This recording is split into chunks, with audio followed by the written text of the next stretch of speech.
Bonjour, je suis Dominique Ajus, correcteur à l'EDA et photographe professionnel depuis plusieurs années. Et aujourd'hui, je vous présente une artiste photographe, Maf. Bonjour Maf. Dominique, bonjour. Alors, je vais commencer par te poser une question que pas mal de monde te pose, j'imagine. D'où te vient ce surnom de Maf? Amaf, c'est un surnom qui est lié à la bande dessinée Mafalda de Kino. Un surnom donc, que j'ai gardé par rapport à la photographie. D'accord. Voilà, Et c'est ton identité d'artiste? voilà c'est ça, mon identité d'artiste. J'ai trouvé ça marrant de garder ce surnom parce que c'est une façon de peut-être de montrer un peu qui je suis en dehors de la Catherine Salerno qui est née le 6 août 1962, un jour à Nice. Voilà. Une autre facette de mon personnage et je trouvais ça marrant de garder plutôt ce nom-là pour la photographie, oui. D'accord. Est-ce que tu peux nous dire quel est ton parcours avant la photographie? Ah, alors c'est un parcours de 30 ans dans le social. J'ai été d'abord monitrice éducatrice, j'ai longuement travaillé dans les foyers de l'enfance. Ensuite, j'ai repris un peu des études pour être éducatrice spécialisée. Et puis, j'ai travaillé toujours dans le domaine du social avec des enfants placés en famille d'accueil. Et puis après, ben, je me suis orientée vers la formation. J'ai été cadre pédagogique dans un centre de formation pour travailleurs sociaux. Plus tard, il n'y a pas très longtemps, j'ai passé un master. Et finalement, ben, depuis 2 3 ans, je sais plus. Enfin, en tout cas, ça fait pas longtemps. Je suis beaucoup plus orientée vers la photographie. D'accord. Donc, une carrière entière faite loin de la photographie, où tu avais déjà des prédispositions, ou comment la photographie est rentrée chez toi? On va dire qu'elle est rentrée subrepticement dans mon histoire, mais elle était déjà présente. Mes parents m'ont offert un Polaroid, je devais avoir une dizaine d'années. Et puis j'ai continué à faire de la photo dans les fêtes de famille. Enfin, j'avais toujours mon petit appareil, mais sans avoir jamais eu de culture par rapport à la photographie, ni de cours par rapport à la technique. J'avais de simples petits appareils, des bridges, qui avaient multiples fonctions, mais moi je n'utilisais qu'une, c'était la version automatique. D'accord. Voilà.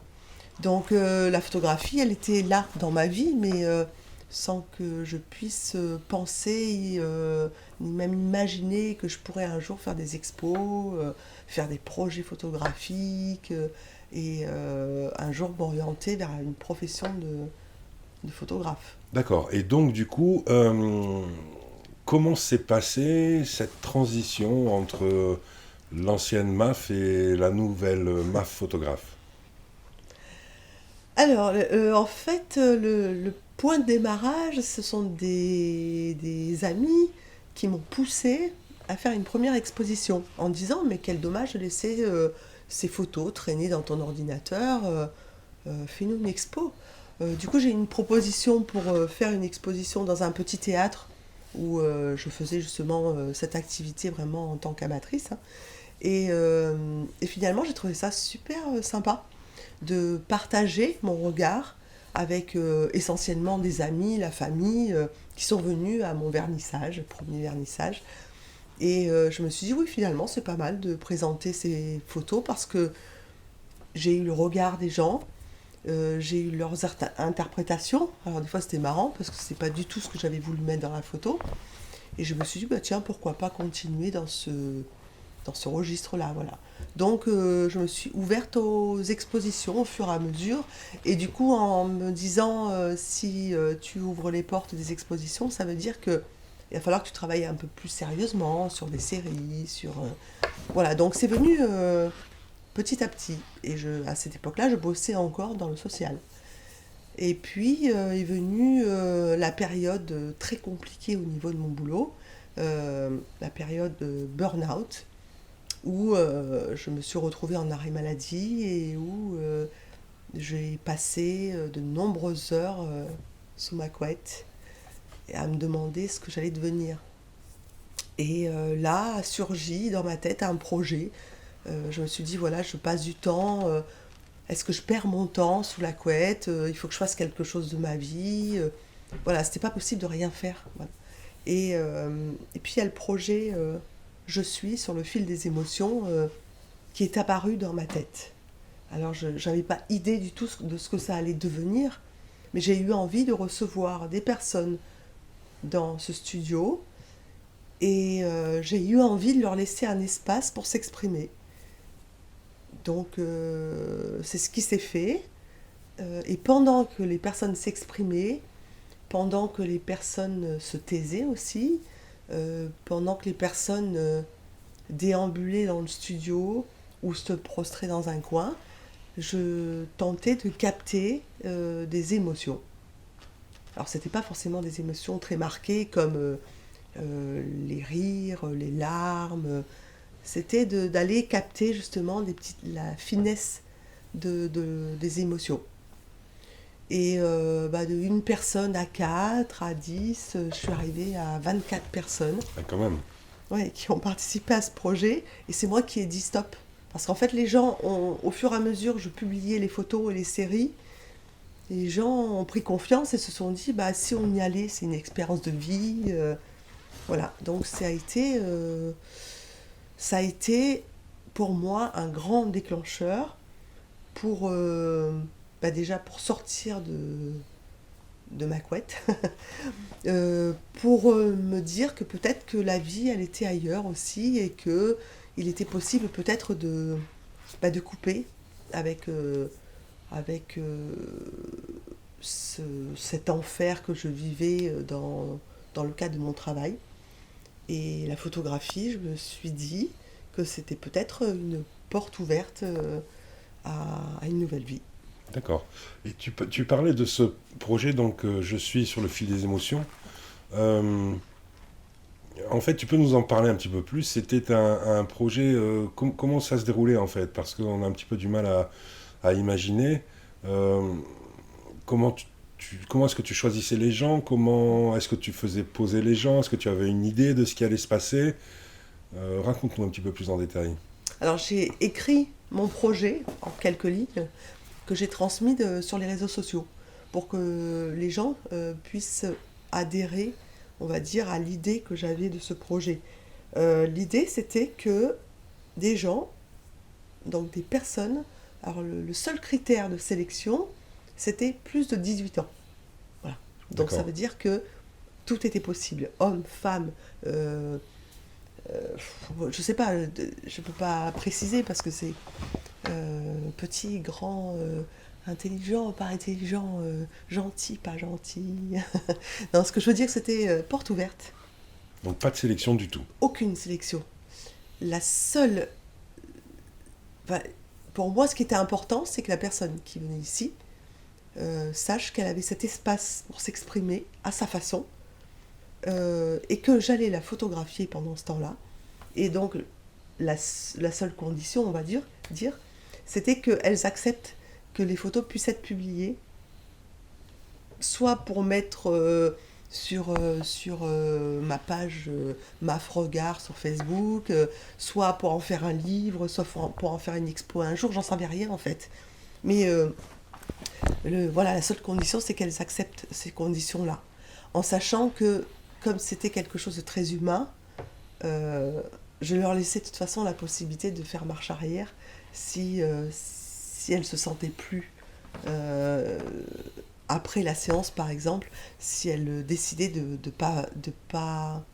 si elles décidaient que les photos ne soient pas publiées. Voilà, par exemple, parce que c'est trop humain, quoi. Voilà, donc finalement, les critères, il n'y avait pas vraiment. Parce que c'est trop humain. C'est fait drôle, là, d'ailleurs. Non, mais Trop c'est humain. bien, mais c'est beau en même temps. Voilà. Donc tu nous as parlé de cette transition entre ton travail dans le social et la photographie, qui était toujours quand même présente. Tu nous as parlé de ce projet Je suis sur le fil des émotions, Mm. qui est très tourné vers l'humain. Et la sensibilité de l'humain, les émotions, etc. Est-ce qu'on peut dire que ta photo est résolument tournée vers l'humain? Est-ce qu'on peut dire que tu as un style de photographe humaniste? Comment est-ce que tu te décrirais? Comment est-ce que tu décrirais ton style? Oui, alors là, c'est vraiment une question à laquelle j'aurais du mal à répondre. Quel style? Et en fait, ce sont les personnes qui se sont intéressées à mon travail qui ont défini mon style. Voilà, ils me décrivent en disant, bah, Maf, c'est une photographe humaniste. D'accord, Voilà, en fait, ce qui m'intéresse, c'est vrai, c'est l'humain. Alors, je pense que mon parcours de 30 ans dans le social n'est pas anodin et que c'est une suite logique. Euh, L'humain, alors voilà, je disais il y a quelques années, j'aime l'humain et c'est pour ça que je suis tournée vers lui et c'est pour ça que je le photographie aujourd'hui. Alors, j'ai des nuances maintenant, je ne vais pas dire forcément que j'aime l'humain, on va dire que l'humain m'intrigue, m'interpelle et que du coup je cherche à le comprendre et que la photo est un petit peu dans ce registre-là, de chercher à comprendre ce qu'est l'autre. Alors c'est vrai que j'y arrive de moins en moins à le comprendre, mais ça fait rien, je continue avec l'humain et je me dis que peut-être je vais arrêter de chercher à le comprendre, mais que je vais continuer à, à le regarder, à l'observer et à le capter dans des moments particuliers de son existence. très bien, très bien. Un projet bien ambitieux. Oui, parce que tellement large, voilà. Mais ça fait rien, ça fera un petit bout dans mon existence. Parfait. Donc on a bien compris, hein, ce projet, je suis sur le fil des émotions, qui est le premier gros projet artistique abouti que tu as mis sur pied. Est-ce que tu peux nous dire un petit peu ce que tu as fait avant et également ce que tu as fait après? Alors, avant, par rapport aux expositions, j'ai exposé la série Chacun sa route, chacun son refuge. Ce sont des photos de rue, des instants où l'individu est présent. Dans cette série, il n'y a que deux photos où il n'y a personne, mais où la présence de l'humain euh, est sentie. Il y a quelque D'accord, chose. Enfin, en tout cas, l'humain va prendre sa place dans ces deux photos-là, quoi qu'il arrive. Donc, il y a toujours de l'humain dedans. Mais c'était une série, c'est-à-dire c'est une série que j'ai composée pour une expo. C'est-à-dire que c'est pas une série que j'ai pensée et que j'ai créée. d'accord, C'est-à-dire que j'ai été puisée dans mes différentes photos pour créer cette d'accord. série. C'était pas un projet établi sur lequel tu as travaillé en vue de C'est ça. produire une série, mais Mhm. c'était un amalgame, un choix, on va dire, de plusieurs photos pour créer une série cohérente. Voilà, c'était le chemin inverse, on va dire. Donc après, il y a eu il y a eu Je suis sur le fil. Ensuite, il y a eu Je suis sur le fil des émotions. Euh, les personnes m'ont tellement donné pendant ce projet, elles se sont mises tellement à nu. C'était vraiment le terme que j'utilisais et que d'ailleurs les personnes qu'on peut voir dans un petit film que nous avons réalisé par rapport à cette série, euh, un mot qu'on entend, c'est je me suis mis à nu face à MAF. Et c'est vrai que j'ai eu ce ressenti et je me suis dit pourquoi je ne vais pas créer un projet qui serait je suis à nu, où finalement on parlerait essentiellement de la relation qu'on peut avoir à son propre corps. Et donc le projet s'est déroulé dans les mêmes conditions que je suis dans le fil des émotions, c'est-à-dire dans un studio où les gens venaient et où on partageait, alors là, entre 2 et 3 heures, à discuter de la relation que la personne pouvait avoir avec son corps, mais finalement de la relation que la personne peut avoir avec sa vie, avec l'entourage, avec parce que le corps c'est soi, voilà. Donc un projet qui a été passionnant, juste passionnant. En fait, ce projet, c'est un petit peu la suite de Je suis sur le fil des émotions. Tu parlais de mise à nu, donc les personnes étaient nues, mais vraiment mises à nu, Voilà. au sens propre et figuré, dans une forme de fragilité et Mhm. de lien direct, au final, avec eux-mêmes. Mhm. Euh, cette série, à l'inverse de Je suis sur le fil des émotions, où je crois que tu as eu plus de 200 photos qui ont été produites, Ouais. Sur Je suis à nu, tu ne choisissais qu'une seule photo par personne, c'est bien Oui, ça? c'est ça, une seule. Donc, c'est une petite série, en fait. Et j'ai sélectionné moi-même la photo qui était la plus représentative de la séance. D'accord. Voilà. Qu'est-ce qui s'est passé ensuite? Ensuite, alors, le je suis est resté dans ma tête, hein. C'est-à-dire qu'il est toujours on aura peut-être l'occasion d'en parler tout à l'heure, mais la question du je suis est toujours là. Mais en parallèle, j'ai des états d'âme, j'ai des, des moments intenses dans mon existence, dans le bon sens du terme, dans le plus mauvais. Et de temps en temps, bah, j'ai des flashs et j'ai des projets qui viennent me traverser l'esprit. On se réveille un matin et on se dit mais oui, il faut que je fasse ça, quoi. Et il y a eu, par exemple, cette rencontre avec une danseuse contemporaine, Marie-Pierre Génovès, pour ne pas la nommer, euh, que j'ai vue danser et que j'ai rencontrée. Et là, elle m'a inspiré vraiment la notion de l'extrême, c'est-à-dire de la puissance qu'on peut avoir en soi, du non-lâcher-prise, je sais pas, de la violence qu'on peut se faire à soi-même dans certaines situations. Voilà, j'ai eu ce mot extrême dans ma tête. Et je me suis dit, il faut absolument que je fasse un projet avec Marie-Pierre. Donc je lui ai proposé de, de venir dans le studio. Et je lui ai proposé de prendre en photo des parties de son corps. Voilà, des flashs que j'avais dans ma tête. Et là, ça a été le début d'une grande aventure. D'accord. Donc en fait, cette danseuse, Marie-Pierre, donc t'a inspiré au point de vouloir faire des photos d'elle. Euh, En revanche, ce ne sont pas des photos de danse ni de Du tout. danseuse, on est bien d'accord. Ouais. Le fait que Marie-Pierre soit danseuse t'a inspiré sur le corps, mais pas sur la danse. C'est pas du tout le but de ta série. Tu peux nous approfondir un petit peu ce sujet? Oui, oui, c'était absolument pas dans mon idée de faire des photos de danse. Il est évident que Marie-Pierre, son personnage et sa passion de la danse euh, étaient tellement liés que forcément, euh, il y a eu des positions que je lui ai fait prendre qui étaient liées à ce que j'avais vu dans son spectacle, ou des parties de son corps, des tensions, voilà. Mais en effet, ce ne sont pas des photos d'un spectacle de danse. D'accord. Voilà, donc ça a été des grands moments partagés parce que on a fait environ 4 5 séances. Et à chaque séance, j'avais dans ma tête une photo ou deux que je voulais absolument réaliser. Il se trouve que au moment où ça s'est déroulé, la photo était pas tout à fait la même. Il y en a une vraiment que je voulais et j'ai eu celle-là. Les autres, forcément, quand elle m'a donné à voir l'image et que j'ai placé ma lumière pour faire ressortir certains éléments ou certains grains de peau, bah forcément la photo a changé et tant mieux. Elle a évolué au moment où ça s'est réalisé. D'accord. Et donc c'était une fois de plus des photos qui n'étaient pas posées. Et c'était une...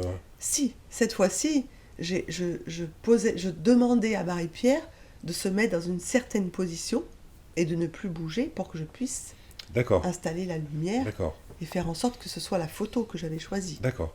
Donc du coup, au niveau du travail, comment est-ce que vous avez fonctionné? Est-ce que tu demandais à Marie-Pierre une pause et tu mettais tes lumières et tu faisais tes réglages et tu prenais la photo? Est-ce que toute la série s'est déroulée comme ça? Est-ce que... Non, non, et non, non, c'est ça qui est la magie l'intime collaboration avec Marie-Pierre, c'est que lorsque moi je lui demandais de prendre une certaine position parce que j'avais mon idée de photo, au passage, dans, dans, sa, dans son mouvement, dans ce qu'elle est, elle me montrait d'autres choses. Et j'allais prendre une certaine photo et puis je lui disais, mais refais-moi ce que tu viens de faire là, ou et si tu mettais ta main plus derrière, et elle me dit, mais regarde, si je fais comme ça, et là je dis, mais oui, c'est ça, mais c'est ça qu'il nous faut. Voilà, donc ça a été, comme je dis, des séances intimistes. Elle n'a pas été mon modèle. Voilà, je n'ai pas été que son photographe. Il y a eu cet amalgame qui a fait que on a pu sortir cette série de photos. D'accord, donc c'est une réelle collaboration artistique entre Ah, deux personnes qui ont travaillé ensemble pour produire une série de photos. ah oui, on parle de réelle collaboration. En plus, Marie-Pierre ayant découvert au fur et à mesure toutes ces photos, euh, voulait les intégrer à un de ses spectacles. Elle avait une première idée, et après elle s'est dit, mais non, quoi, je vais créer un spectacle pour ces photos-là.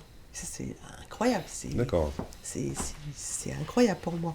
Parce que ce qui est incroyable, c'est que de se dire que de son mouvement, j'ai eu envie de figer des parties de corps, et que de ces parties de corps figées, elle a eu envie de les remettre en mouvement. Et je me dis, c'est une continuité, c'est un cadeau de la vie. Je dis, C'est exceptionnel quand même, juste exceptionnel. cette interaction entre deux personnes Exceptionnel. qui tournoient en fait pour créer des choses complètement différentes que ce qui était prévu au départ. En fait, ce qui est magique, c'est qu'on se suit. Quand elle présente son spectacle au nom du corps, je fais en sorte d'exposer les photos pour que le public puisse les voir avant le spectacle et après. Lorsque je fais des expos d'extrême, elle vient soit faire un spectacle, soit faire une performance. C'est ce qui s'est passé, entre autres, à Arles, au Festival européen de la photo de nu, où elle est venue faire une performance dans la rue à partir de ses photos. Enfin, c'est juste... Festival européen de la photo de nu où tu exposais cette série. C'est ça, tout à fait. D'accord, d'accord. Voilà. D'accord. Et je l'ai réexposée pendant le off d'Arles en juillet dernier, et elle est revenue faire des performances dans la rue et devant mes photos. Voilà. Donc quand le public regarde les images et la voit déambuler comme ça et se mouvoir, ils comprennent le lien, et bon voilà, je sais même pas si on peut poser des mots là-dessus, quoi. Il faut regarder les gens. En tout cas, tu poses des images là-dessus. Oui. On va avancer un petit peu. Oui. Après tous ces projets, toutes ces années de travail et de photographie, si tu devais faire un bilan provisoire, est-ce que tu serais capable de nous dire ce que t'a apporté la photographie pour l'instant, dans tous ces projets que tu as réalisés, que tu as exposés, que tu as montrés dans divers endroits? Ah ouais, c'est énorme, hein, parce que la photographie, mis à part l'aide humaine que j'ai eue autour de moi, mais la photographie m'a aidé à prendre une décision déjà dans ma vie, c'est-à-dire de rompre à un moment donné avec le monde du travail qui me faisait tant de mal à ce moment-là, et de me dire que il y avait une autre issue, et que je détenais là une passion qui pouvait me porter, qui pouvait m'aider à aller plus loin. Voilà. D'accord. Donc ça a été énorme. Euh, Ça, c'est de façon même générale. Après, plus précisément, la photo, c'est pour moi un mode d'expression. En fait, tous les projets photographiques ou toutes les séries que j'ai menées viennent de mes tripes. Hein. Ouais, je n'ai pas de projet, comment dire, simplement esthétique ou visuel. En fait, toutes les photos sont liées à ce que j'ai au fond de moi. D'accord. C'est du pur jus de maf. Oui, oui, c'est ça. Donc voilà, ça c'est le, le côté plus qu'important de la photographie pour moi. Parce que ça m'apporte aujourd'hui, j'ai quand même fait le choix d'ouvrir mon auto-entreprise là, ces dernières semaines. Et je compte sur la photo pour vivre, pour manger, voilà, au travers de ma passion.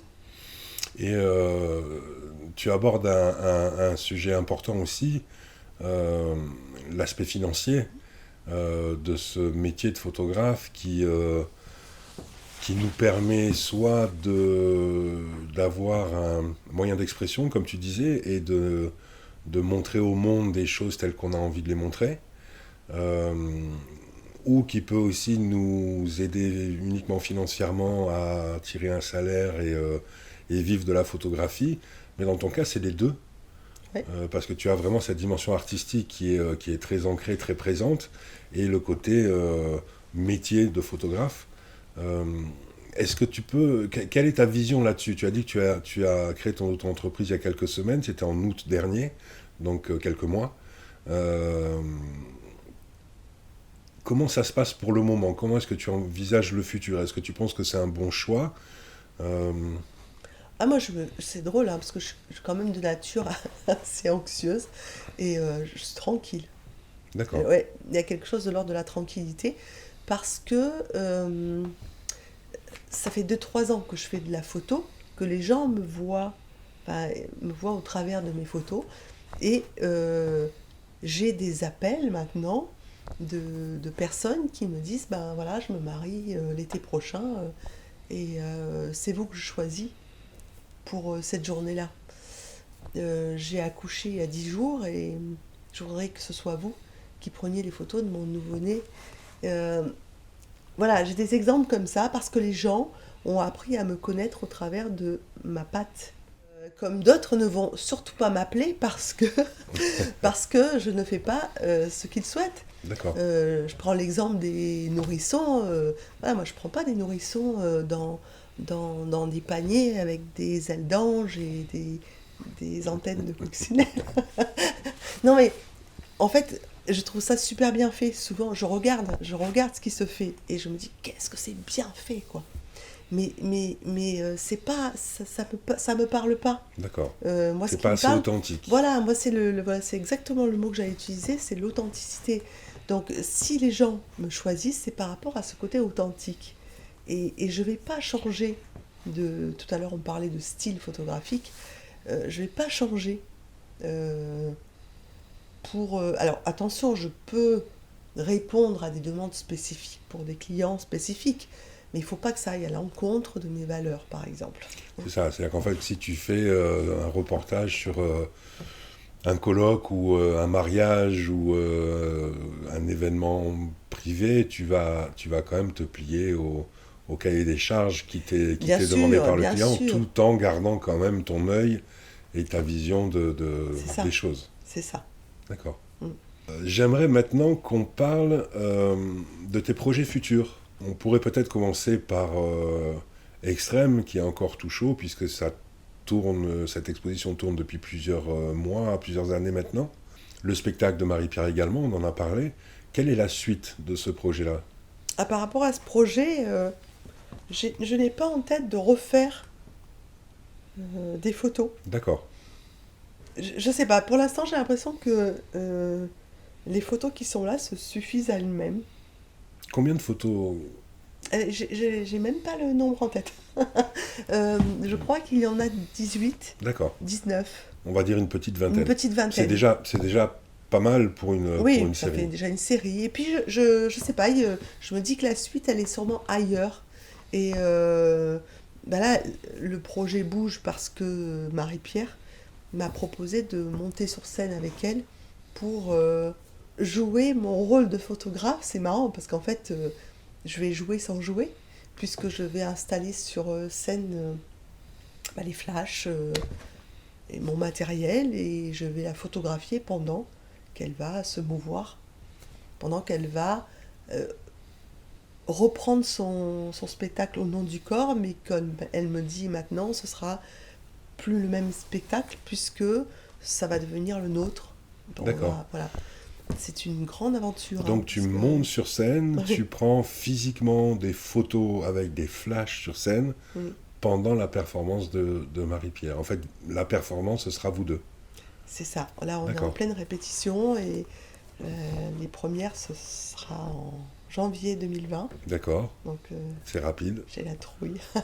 Et tu as déjà quelques dates alignées, Oui. vous avez déjà Oui. quelques dates alignées avec Marie-Pierre Ouais. pour ce spectacle, dans cette formule-là, Mm. où tu es sur scène avec elle. Oui.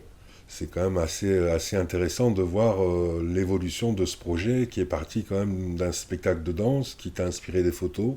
C'est ça. Les photos en elles-mêmes ont inspiré Marie-Pierre pour créer un spectacle et dans lequel maintenant elle tient à t'inclure physiquement en tant que personne active dans le spectacle pour que vous puissiez tourner ensemble avec en plus l'exposition à chaque fois que c'est possible. C'est ça. Euh, De la série. je me demande Donc, par moment où est-ce que vous allez vous arrêter. J'en sais rien, surtout qu'il y a des personnes qui se greffent à ça. On a, je pense à une personne qui nous a dessiné, qui a dessiné nos 2 portraits. C'est un dessin qui est très touchant et une autre personne qui nous a demandé ça il y a 2-3 jours en disant est-ce qu'il est possible de vous dessiner. Enfin, je sais pas, j'ai l'impression que on vient toucher quelque chose chez les gens et que ces gens-là ont envie de créer par rapport à ça. Donc je sais pas si ça va s'arrêter, je sais pas comment. Ou... À suivre en tout cas. Donc janvier pour la prochaine première représentation Première, en de Au fait, nom ouais. du corps, nouvelle mouture, C'est ça. version 2.0.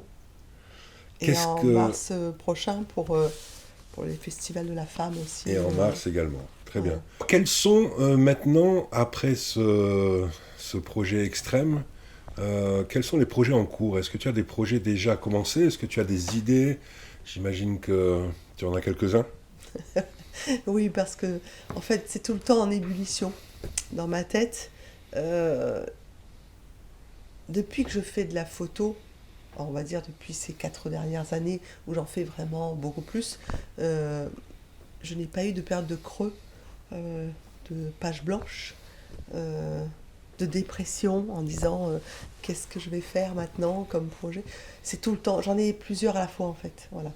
Euh, je continue la série Je suis. La série Je suis se décompose en plusieurs séries en fait. Je suis toute une vie, c'est destiné à des personnes âgées. Et je vais donc au domicile de ces personnes-là, au domicile ou lorsqu'elles sont dans un EHPAD, dans leur chambre ou dans le lieu qu'elles m'indiquent. Et je vais les prendre en photo dans ce lieu-là. Et pareil, alors je discute avec elles et puis je prends des photos d'elles, mais je prends aussi des photos du contexte, je prends des photos éventuellement des objets qui sont importants pour ces personnes-là. Voilà. Donc ça, c'est un projet que j'ai commencé il y a 2 ans et que je continue dès que j'ai une opportunité. Il s'adresse à des personnes âgées de plus de 80 ans. D'accord. Voilà. Après, il y a Je suis ce que j'adapte dans les collèges. J'ai travaillé, c'est la 3e année que je travaille avec un collège auprès d'élèves de 3e, où on travaille sur le Je suis un adolescent au collège. Donc là, pareil, je les prends dans le contexte du collège et en tête à tête, j'essaie de les faire s'exprimer sur leur propre Je suis. D'accord. Donc c'est une formule adaptable Oui. à plein de formats. Ouais. Tu viens de nous dire donc, que tu travailles donc, depuis 3 ans maintenant avec un collège. Donc tu travailles dans des institutions, c'est-à-dire en fait c'est des projets que tu proposes à des institutions et explique-nous un petit peu ce versant-là de ton travail. En fait, comme je m'interroge sur l'humain et que j'ai vécu 30 ans de ma vie professionnelle autour de ces humains et des problématiques et des soucis que les gens peuvent avoir, je continue mon chemin. Et là, donc depuis mon auto-entreprise, là je peux me permettre maintenant d'aller toquer aux portes et je toque pas à n'importe quelle porte non plus. Donc hier j'étais dans une institution pour déficients sensoriels et on a démarré un projet pour que je puisse fournir à l'institution les portraits des 40 résidents, mais ils ne m'ont pas demandé de les photographier dans un studio, clic au suivant, et ils m'ont demandé de passer 1 heure avec chacun. Et là, pareil, je suis dans leur chambre ou dans un lieu de l'institution qu'ils ont choisi eux. Et voilà, on communique, même s'il y a un problème de surdité ou si ils ont un problème au niveau de la vue, bah, on communique autrement. Et je suis là avec mon appareil photo et je prends des images.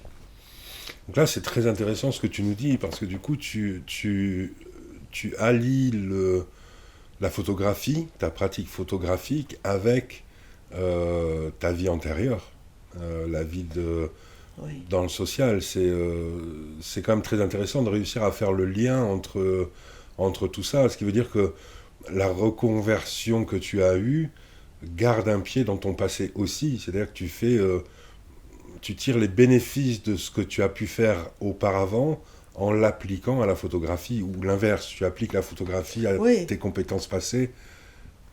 je pense qu'on redémarre jamais à zéro. Enfin, je vois pas comment je pourrais euh, fermer le bouquin de mes 30 ans de social, euh, le foutre au feu et recommencer à zéro un autre bouquin. Si je réécris un autre bouquin, c'est bien parce que j'ai été imprégnée par les 3544 pages que j'ai pu écrire avant. Enfin, c'est pas possible, quoi. Donc, on est imprégné de ce qu'on fait. Ça aurait pu être un rejet aussi, du coup, mais ça aurait eu un lien aussi. Mais voilà, donc le lien, il y est forcément et j'ai pas envie de le couper. Ah, je pense pas que la photographie vienne de nulle part. Ça vient pas de nulle part. Chacun d'entre nous, on peut aller chercher pourquoi. On n'aura peut-être pas la réponse de suite, mais il y a un lien avec quelque chose. Moi, je peux parler du lien avec mon père. Mon père, j'ai toujours entendu dire à ma mère, parce que c'est ma mère qui allait chercher tout ce qu'il avait besoin. Je l'entends dire Yvonne, c'est le nom de ma mère, va chercher le Kodak. Le Kodak, à l'époque, c'était le Kodak. Parce qu'il voyait un truc et il fallait absolument le photographier. Euh, donc je pense que voilà, il y a un lien avec mon père, il y a un lien avec mes 30 ans de vie professionnelle, bien sûr qu'il y a un lien avec quelque chose. Donc D'accord, mais je c'est très continue. intéressant justement de pouvoir utiliser ces Mm. compétences, quelles qu'elles soient, et Mm. d'arriver à les lier avec la pratique photographique. Ouais. Ce qui, à première vue, te réussit plutôt pas mal, parce que même si tu dis que tu fais de la photo, on va dire, à temps plein depuis peu de temps, même si ce peu de temps, c'est quand même quelques années, euh, en ce peu de temps, tu as quand même sorti des bouquins, tu as eu divers prix dans des festivals, tu as exposé dans des grands festivals en France assez reconnus. On parlait du Festival européen de la photo de nu, on parlait du Off des rencontres d'Arles. Enfin, tu as ta place quand même dans l'image photographique, le monde photographique tel qu'on le conçoit maintenant. Oui, de façon modeste quand Bien même. sûr, bien Mais c'est sûr. vrai que la première expo que j'ai... Enfin, il y a eu la première expo dans le petit théâtre dont je parlais. Et l'autre expo, ça a été Chacun sa route, chacun son refuge à Menton. Et j'ai obtenu alors 3 prix, dont le premier prix du public. Et j'étais dans... Mais je tombais des nues, quoi. Alors c'était la période où je commençais à flancher au niveau de mon boulot. Mais cette reconnaissance du public, pour moi, c'était énorme. C'était énorme. Je me disais, mais les gens ont compris mes messages, ils adhèrent à cette image-là, à ces images-là. Je trouvais ça un peu bizarre même, je trouvais ça un peu... qu'on soit presque si gentil avec moi, voilà. Donc ça m'a donné confiance, oui. C'est Ouais, peut-être cette énorme dose d'humanité que tu mets oui, dans ton travail, dans c'est tes sûr. photos. Et c'est vrai que si les gens s'arrêtent devant tes photos, à tes expositions, et prennent le temps de s'imprégner de tes images, c'est vrai que ça laisse pas de marbre. Il y a quand même toujours un côté un peu fort dans tes images. Oui, c'est c'est toujours fort, voilà. Et c'est pas forcément dans le bon sens du terme, parce qu'il y a des gens qui passent, en passant devant la série extrême peuvent très bien faire des grimaces et dire ouf, pas ça. Alors, ça m'est arrivé de rechoper les gens en disant mais dites-moi ce qui va pas quoi. Dire ah non, mais c'est trop dur, ça ramène à la violence, à la souffrance, au handicap, à l'exclusion, à la vieillesse, enfin, c'était... Et donc, ils étaient marrants, les gens, parce que quand je les interpellais, ils venaient me dire, non, mais c'est pas qu'elles sont pas belles, vos photos, mais c'est dur, quoi. Voilà. Et pour chacun sa route, c'est pareil, c'était... ouais, c'est prenant, quoi, voilà. Il y a un collégien qui était passé devant ma série et qui avait dit, ah, j'aime pas. Donc pareil, je l'avais interpellé, il m'a dit non mais il y a de la nostalgie, c'est un peu dur, elles sont très belles photos mais c'est trop dur pour moi.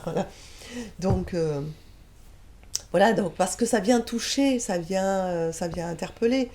Il y a une dame d'ailleurs l'année dernière à Photomenton, c'est un festival auquel je participe depuis 3 ans ou 4 ans là, qui m'a dit je vous suis depuis le début, j'aime vos photos mais l'année prochaine, vous pouvez nous faire un truc un peu léger. Parce qu'elle elle trouvait que c'était trop prenant chaque fois, quoi. Et Ouais. ça a fonctionné? Tu as réussi à faire une série plus légère?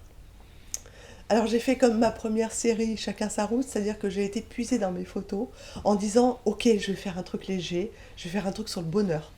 Donc j'ai été puisée dans mes différentes photos, des instants de bonheur. En tout cas, ce qui pour moi pouvait représenter le bonheur. Donc j'ai sorti 15 photos de mes albums et, euh, et je l'ai appelé bonheurs inattendus. C'est-à-dire que c'est ces instants de bonheur qu'on n'attend pas forcément, c'est pas le bonheur tel qu'on peut l'imaginer, tel qu'on peut le décrire des fois. C'est à l'image en fait de ce que Brassens avait dit un jour, c'est que le bonheur en lui-même n'existe pas. Le bonheur, c'est qu'une succession de tout petits bonheurs. Voilà. Donc j'ai fait cette série de 15 photos. Et, et en fait, les gens qui sont passés devant ma série, ils avaient plutôt la larme à l'œil, quoi. Donc je me suis dit, mais Décidément. non, quoi, mais non. Alors en parlant avec eux, ils m'ont tous rassuré en disant attention, mais si on pleure là, ou si on a envie de pleurer, c'est pas parce que c'est dramatique votre histoire là, parce que c'est beau et que ça vient nous toucher. Bon ben voilà, alors pleurons de bonheur. En tout cas, c'est un beau parcours, une belle reconversion, une belle histoire de vie que tu nous racontes là, qui, j'espère, donnera beaucoup de courage à tous les élèves de l'EDA Ah oui. qui cherchent à se reconvertir ou tout simplement à trouver leur voie dans la photographie. Donc c'est possible, c'est réalisable avec beaucoup de travail, beaucoup d'énergie, beaucoup de motivation. Euh, du coup, est-ce que tu aurais 3 conseils à donner aux élèves de l'EDA, à tous ces étudiants qui peuvent se poser des questions et qui ont peut-être besoin d'être aiguillés par une photographe professionnelle, quelqu'un qui a réussi sa reconversion? Alors les 3 conseils, c'est dur hein ça. Euh, en fait, moi, comme je pars de mes tripes par rapport à mes séries photographiques et même par rapport à mes actions professionnelles maintenant dans la photographie, moi j'ai envie de dire aux étudiants, partez de votre tripes, quoi. Euh, C'est-à-dire de ne pas aller coller à à des photographes ou à des façons de photographier pour pouvoir coller éventuellement à un projet. Enfin, moi je pense que si on part de ses tripes, si on part de sa passion, euh, moi je crois qu'on a déjà au moins 50% de gagné. Je vois pas les choses autrement. Je sais pas comment j'aurais pu euh, démarrer si j'avais pas eu ça vraiment au fond de moi. D'accord. Je pense que pour moi, en tout cas, ça a été mon point de départ. Après, ne pas être réfractaire à l'apprentissage. Je vais m'expliquer. C'est-à-dire que quand j'ai commencé la photographie, je disais tout à l'heure, moi c'était en version automatique, je ne me posais pas de questions. Quand on m'a poussé un petit peu vers la technique, je me suis dit, il va peut-être falloir que j'apprenne des choses parce que, en effet, il y a des photos que j'ai loupées il y a X années parce que je n'avais pas la maîtrise de mon appareil. Et en fait, c'était lui qui décidait à ma place. Donc quand j'ai accepté l'idée que passer du temps à travailler ma technique et à écouter les professionnels pouvait m'aider à avancer et pouvait m'aider justement à exprimer ce que j'avais dans mon ventre de façon plus précise. Voilà, à partir de ce moment-là, c'est là que j'ai démarré en fait vraiment. Parce que la technique venait pour moi au départ gêner mon instinct, on va dire l'instinct de mon regard. Et en fait, j'ai compris que la technique allait m'aider à mieux m'exprimer à partir de mon appareil photo.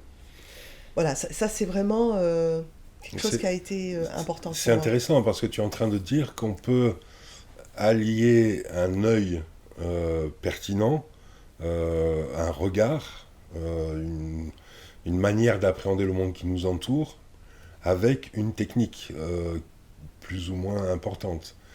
Ah oui, c'est-à-dire que je l'ai vraiment compris quand les outils m'ont permis d'agrémenter ce regard.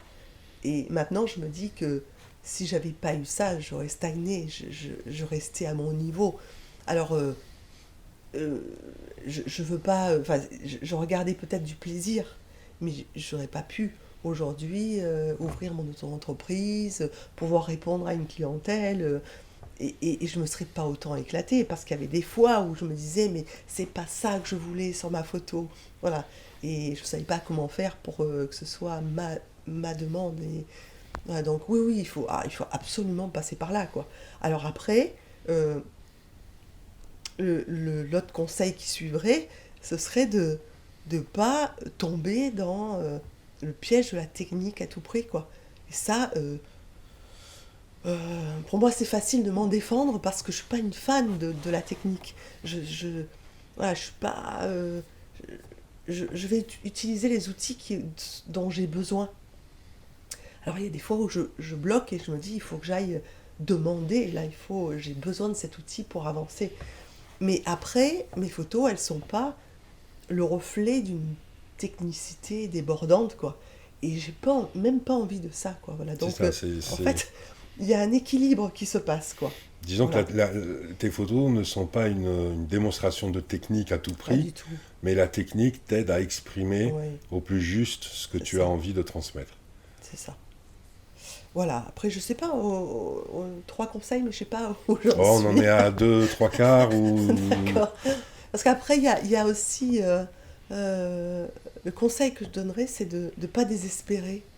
Euh, quand, quand on met une grosse partie de soi dans une photo, dans une série photographique, on n'a pas forcément euh, un regard, comment dire, j'allais dire bienveillant, mais c'est peut-être même pas ça. On n'a pas forcément le regard qu'on attend de l'autre. Voilà. Euh, et il faut faire attention à ce qu'on attend de l'autre. Euh, Moi, quand j'ai sorti les premiers portraits de Je suis sur le fil des émotions, les photographes de la région, ils sont restés très silencieux quand même. Et en fait, ce silence, je me dis, oh mon Dieu, qu'est-ce qui se passe Je suis à côté de la plaque complète, quoi. Et en fait, comme j'étais vraiment dans mon trip, je m'en fous, je continue, quoi, je continue. Mais au fond de moi, je disais, mais je corresponds pas aux critères, là, qu'est-ce que je fais, où je vais et, euh, et puis finalement, certains m'ont rassurée en me disant, mais tu sais, si tu plais pas à tout le monde, c'est plutôt bon signe. C'est que tu interpelles. Et je me suis dit, mais oui, mais c'est ça, je continue. Autant l'être humain m'interpelle, autant si j'interpelle aussi, bah tant mieux, quoi, C'est un petit finalement. peu ce que tu disais tout à l'heure quand tu disais il vaut mieux éviter d'avoir une production photographique pour plaire, c'est-à-dire de faire ce type de photo-là parce que c'est ce que les gens attendent. Ouais. Ton travail est presque à l'opposé de ça. Disons qu'il y a une dimension artistique dans ton travail qui est telle qu'au final, tu crées ton propre style et tu ne rentres pas dans une mouvance ou dans une mode photographique Ouais. actuelle ou contemporaine. Les photos que tu fais, c'est du MAF. Ouais, et j'ai pas envie de sortir de là. Et pourtant, avec l'idée de justement de me professionnaliser et d'être dans l'attente maintenant d'une clientèle, je peux pas me permettre de, ben, de pas bouffer d'abord parce que j'adore ça. Non mais voilà, et malgré ça, je me dis mais garde ton âme quoi. Donc c'est le dernier conseil que j'ai envie de donner, mais gardez votre âme quoi. Un photographe, alors en s'inspirant, je veux dire en allant voir ce qui se passe autour, moi je reste pas enfermée dans mon monde de MAF, attention, hein. Euh, je regarde ce qui se passe, alors je retiens pas les noms des autres photographes, je suis nulle par rapport à ça. Mais par contre, je garde en tête des images que j'ai vues, je vais chercher, et je me dis, je sais ce que j'ai pas envie de faire du tout. Je sais ce qui se rapprocherait de ce que j'aurais envie de faire, mais c'est pas tout à fait ça, mais ça me donne des idées. Maintenant, quand je regarde des films à la télé, enfin non, pas à la télé parce que j'ai pas la télé, mais quand je regarde des films, je, je vais être captée à un moment donné par des images et je me dis ah mais oui mais ça pourrait être bon pour une série mais que je vais agrémenter par rapport à mon état d'esprit voilà donc c'est laisser des portes ouvertes tout en gardant vraiment son âme quoi, vraiment C'est ça, savoir s'inspirer tout en gardant en restant soi. en restant soi. Parfait. Bah écoute, Marc, je te remercie. Je pense qu'on va finir Avec là-dessus. plaisir. C'était très bien. J'invite tous les étudiants, les élèves de l'EDA à aller visiter ton site internet. C'est maf-regard.com. Et puis j'espère que cette interview vous a plu. Et si vous avez des questions, n'hésitez pas à contacter MAF. Avec plaisir. Ouais. Merci beaucoup. Au revoir. Au revoir. Merci. Avec plaisir.